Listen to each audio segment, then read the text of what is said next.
Colonel Eisen, we have seen this news that a strike in Beirut has killed the deputy head of the political wing of Hamas. How significant do you think this is?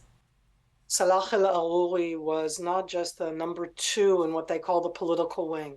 He directly was responsible for recruiting, arming, all of the different terrorist actions that took place in the area of Judea and Samaria, the West Bank. But he was also living in the heart of the Dakhya, in the heart of the Hezbollah area of Beirut. He was the direct connection between Hamas and Hezbollah, and as such, it is a very important event that has taken place inside the Middle East.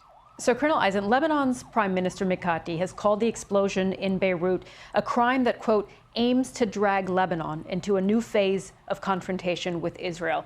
First off, are you worried about the response that Israel might see here? Hezbollah is a Lebanese Shiite Iranian proxy, a lot of words. The leader of Hezbollah, Hassan Nasrallah, last summer, in August of 2023, made a statement that if Israel would in any way hurt any of the Hamas leaders inside Beirut, then Hezbollah would respond. So right now, there's no question inside Israel that we're under the sense and the feeling that perhaps Hezbollah will respond. When it comes to Lebanon itself, Lebanon, in its own way, totally ineffective against terror organizations that sit within them. Hamas is a Palestinian terror organization that uses Lebanon. And in that sense, I feel very bad for the Lebanese. But we're talking about different terror operatives who have openly and clearly been the ones who have taken responsibility not just for the October 7th attack, but Saleh al-Arouri himself has said that was just the beginning. If he could, he would do it again. But Colonel Eisen, if I could just jump in there, wondering, as you said, you're waiting for a response. Does the strike risk a full-blown conflict with Hezbollah?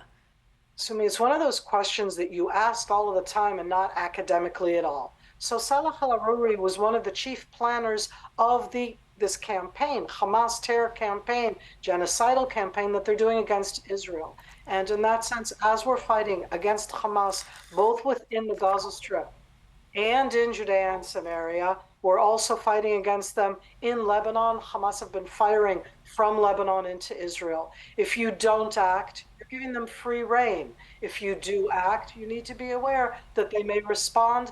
I think that it's worth the price itself. Saleh al-Arouri was one of the main people who was planning and perpetrating the type of attacks that we saw on October 7th last year. At the same time, if we look at the war in Gaza, the Israeli military has said it started to withdraw some of its brigades from the Strip, about 5 of them. Is it possible, Colonel Eisen, that we are starting to see the beginning of the end of active operations in Gaza? I don't think so. It's not the end of active operations. It is perhaps a stage where it's going to be less high intensity, but it's still going to be very active. You still have different brigades that are in there. We're talking about a large number. They're still active both in the area of Khan Yunis in the central and the south of the Gaza Strip. Israel is not done yet with that ground operation, but there's no question that they're changing the amount of forces that are involved. Nonetheless, we have seen residents in Gaza say that Israel continues to pound the area with airstrikes. We continue to see these warnings from international aid organizations about the absolutely dire humanitarian situation in Gaza.